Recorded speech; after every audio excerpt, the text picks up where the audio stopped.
Hasta ahora, el libro de Job ha sido el centro de una reflexión profunda que gira en torno a las razones del sufrimiento de los justos y se ha convertido poco a poco en una disputa humana por demostrar quién es el hombre que tiene la verdad, o en su defecto, a quién le ha sido revelada.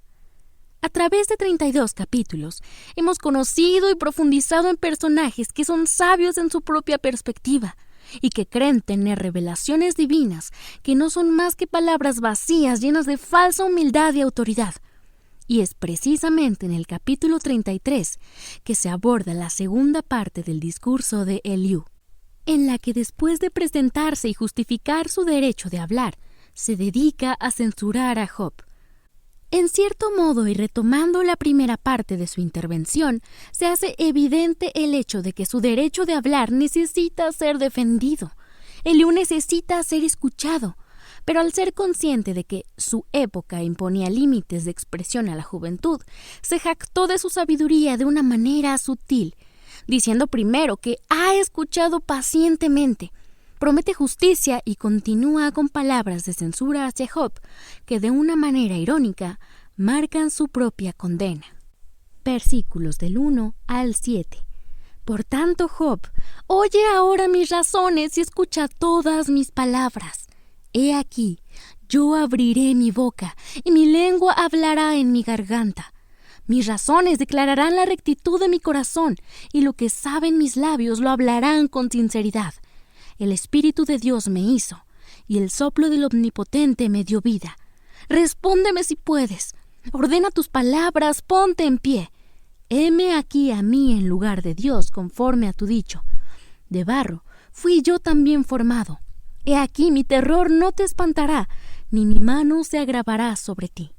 Este primer vistazo despierta la sospecha de que la humildad de Eliú no es más que una máscara, pues mientras comienza diciendo que su corazón es recto, posteriormente menciona que él también es hecho del polvo de la tierra, y existen ciertas contradicciones en sus palabras que resultan sutilmente agresivas.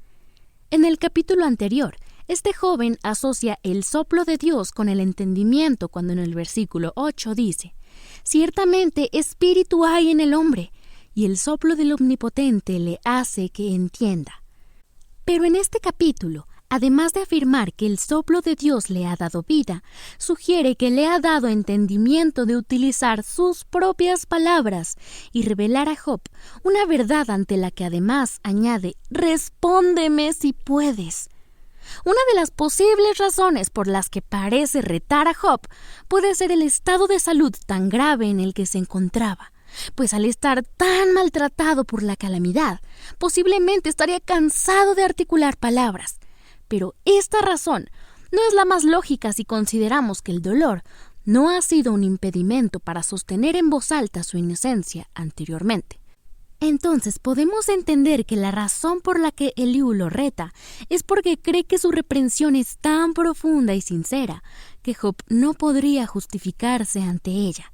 Eliú trata a Job como culpable. Su primer error es no poner en duda su inocencia para posteriormente intentar suplantar a Dios.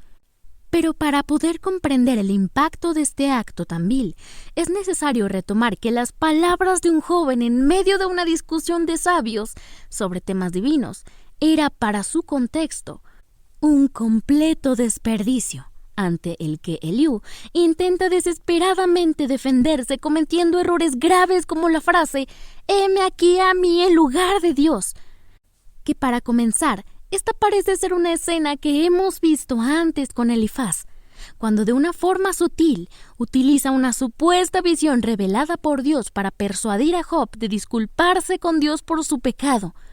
Ahora, el discurso de Eliú es más explícito.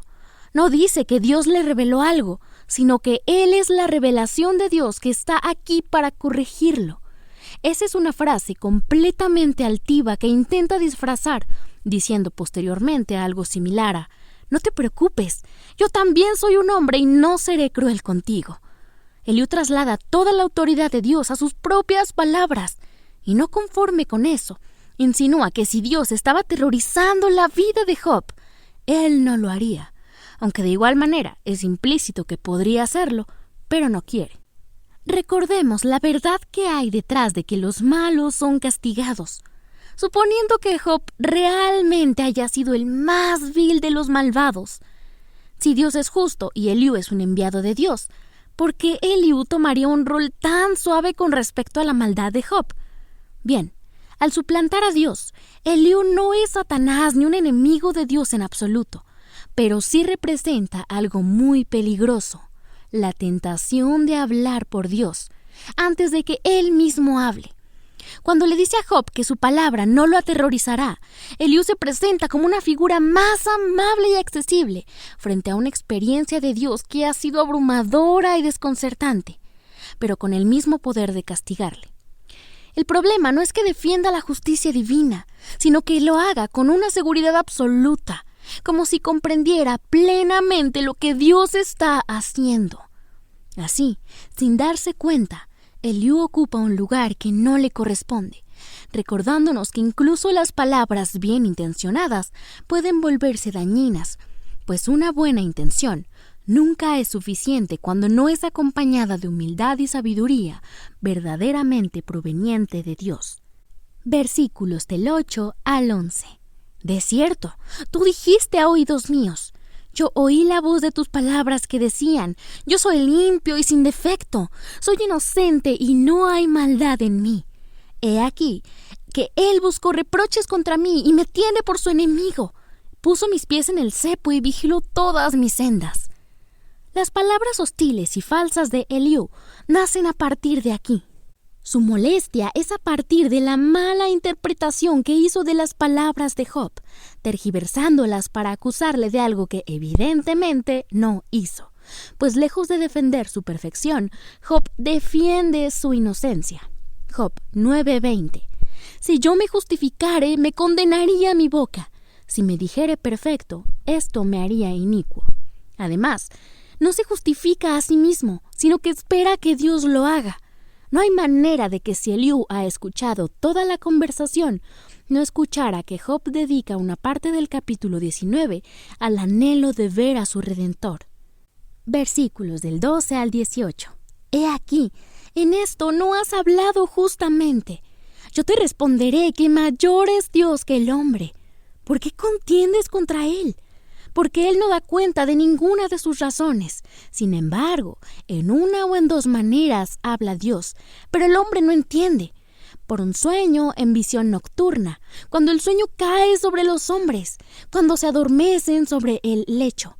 Entonces revela al oído de los hombres y les señala su consejo, para quitar al hombre de su obra y apartar del varón la soberbia. Detendrá su alma del sepulcro y su vida de que perezca a espada. Eliú se equivoca, se adelanta y habla con una seguridad que no le corresponde.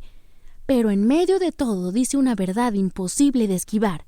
Dios es mayor que los hombres y no le debe explicaciones a ninguno. El problema no es esa verdad, sino creer que puede pronunciarla como si fuera consciente plenamente acerca de Dios y sus planes en la vida de los otros. Por otro lado, es cierto que Dios habla de distintas maneras a los hombres. Mediante textos en el Antiguo Testamento, la historia de José el soñador es una prueba de esto. Incluso se reveló a hombres como Moisés en la zarza. La Biblia está llena de Dios hablando a los personajes que en ella fungen como importantes. Pero a través de esa misma palabra, también habla a quienes pueden únicamente leerla en tiempos actuales. Esto despierta una de las preguntas más polémicas de estos tiempos. ¿Dios sigue hablando hoy? La respuesta es sí, y a su vez, no. A través de su palabra, Dios manda la regla de nuestro comportamiento, como debe ser nuestra fe. Por ejemplo, 2 de Timoteo 3, 16 y 17. Toda la Escritura es inspirada por Dios y útil para enseñar, para redarguir, para corregir, para instruir en justicia, a fin de que el hombre de Dios sea perfecto, enteramente preparado para toda buena obra. Pero es importante recalcar que en el tiempo actual, Dios no habla de manera directa, dando órdenes particulares para realizar actos específicos. Uno de los errores doctrinales más comunes es la frase, Dios me ha dicho. pues esta resta autoridad a la revelación dada en Cristo. Hebreos 1 del 1 al 2. Dios, habiendo hablado muchas veces y de muchas maneras en otro tiempo a los padres por los profetas, en estos postreros días nos ha hablado por el Hijo, a quien constituyó heredero de todo y por quien asimismo hizo el universo. En este tiempo, el Espíritu Santo funge como consolador y guía, según Romanos 8:14, porque todos los que son guiados por el Espíritu, estos son hijos de Dios. Y Juan 14:26, que dice: Mas el Consolador, el Espíritu Santo, a quien el Padre enviará en mi nombre, Él os enseñará todas las cosas y os recordará todo lo que yo os he dicho. Por lo tanto, lo ideal es que los miembros de Cristo sean guiados armónicamente por el Espíritu Santo. La revelación de Dios culminó en Cristo y fue confiada en las Escrituras, que son suficientes para corregir y guiar al creyente.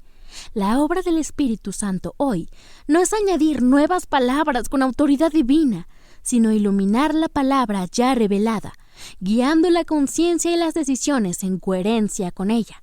Por esto, toda experiencia o convicción personal debe ser discernida, examinada y sometida a la palabra dada por Dios, y no presentada como una voz directa de Dios que no pueda ser cuestionada. Por otro lado, y retomando las palabras de Eliú, utilizar una supuesta revelación para manipular a los demás refleja una tibieza espiritual y un nulo temor de Dios, como es el caso de Elifaz y Eliú, que se valen de la autoridad de Dios para intentar controlar la respuesta de Job.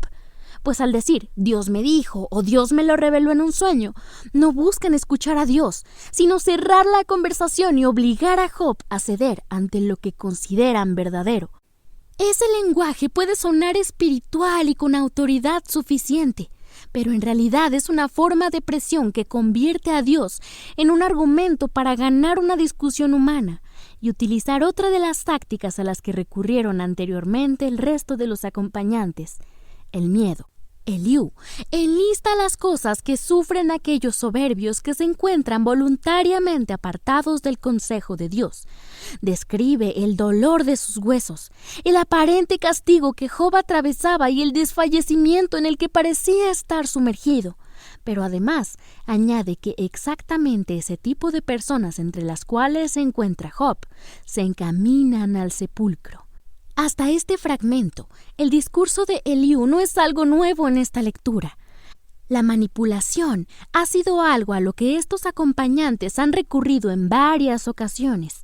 Pero este joven lleva ese mismo discurso a otro nivel, diciendo en los versículos del 23 al 28, si tuviese cerca de él algún elocuente mediador muy escogido que anuncie al hombre su deber, que le diga que Dios tuvo de él misericordia, que lo libró de descender al sepulcro, que halló redención, su carne será más tierna que la del niño, volverá a los días de su juventud, orará a Dios y éste le amará, y verá su faz con júbilo, y restaurará al hombre su justicia. Él mirará sobre los hombres y al que dijere, pequé y pervertí lo recto y no me ha aprovechado, Dios redimirá su alma para que no pase al sepulcro, y su vida se verá en luz. Donde demuestra que su único objetivo es ser escuchado y considerado como una persona enviada a Job por Dios, con la noticia de que su calamidad es una enseñanza. Lo que Eliú no entendía es que aunque él no asumiera el rol de mediador, Job era plenamente consciente de que Dios lo libraría del sepulcro, escucharía sus oraciones, le traería redención. Versículos del 29 al 33. He aquí, todas estas cosas hace Dios 2 y 3 veces con el hombre, para apartar su alma del sepulcro y para iluminarlo con la voz de los vivientes. Escucha, Job, y óyeme. Calla, y yo hablaré. Si tienes razones, respóndeme. Habla, porque yo te quiero justificar. Y si no, óyeme tú a mí. Calla y te enseñaré sabiduría. Cuando Eliú habla de justificar a Job, no se refiere al mismo tipo de justificación que Romanos 5 del 1 al 2. Justificados pues por la fe, tenemos paz para con Dios por medio de nuestro Señor Jesucristo, por quien también tenemos entrada por la fe a esta gracia, en la cual estamos firmes y nos gloriamos en la esperanza de la gloria de Dios. El concepto justificar como una forma de declarar a alguien como justo delante de Dios es perteneciente al Nuevo Testamento. En este caso, la palabra utilizada en el idioma original está más inclinada a vindicar, es decir, defender o corregir a alguien en una disputa humana, mientras que la justificación de la que se habla en Romanos es hacia la parte espiritual. Entonces, cuando Eliú le dice a Job que lo quiere justificar, está diciendo que quiere corregir o poner en orden su caso, quiere vindicarlo, que significa defenderlo.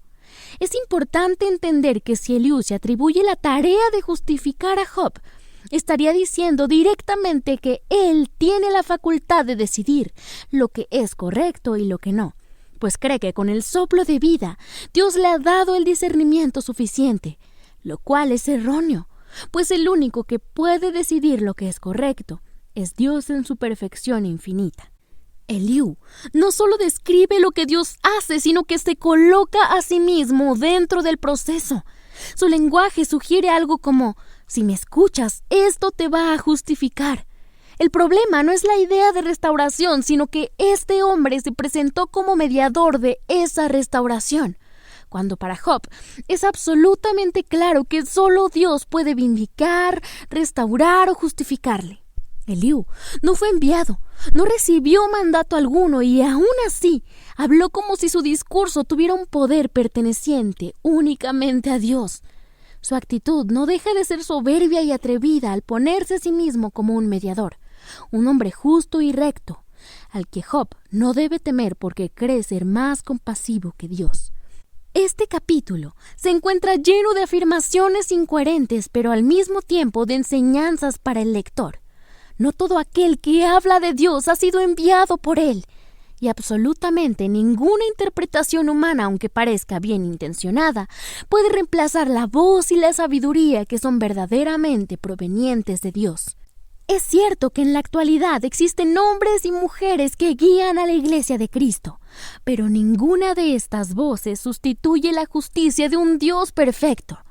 A lo largo de esta intervención, se nos advierte que dentro de la calamidad, las soluciones y presagios humanos nunca tardan en hacerse presentes en forma de salidas razonables, pues estos hombres no estaban invitando a Job a hacer algo malo, pero el hecho de que el consejo no fuese malo no significa que fuera lo correcto, pues entre tantas palabras seguras, la comunión con Dios es indispensable para escuchar su verdadera voz diciendo, Salmos 23, del 1 al 3. Jehová es mi pastor, nada me faltará. En lugares de delicados pastos me hará descansar, junto a aguas de reposo me pastoreará. Confortará mi alma, me guiará por sendas de justicia por amor de su nombre.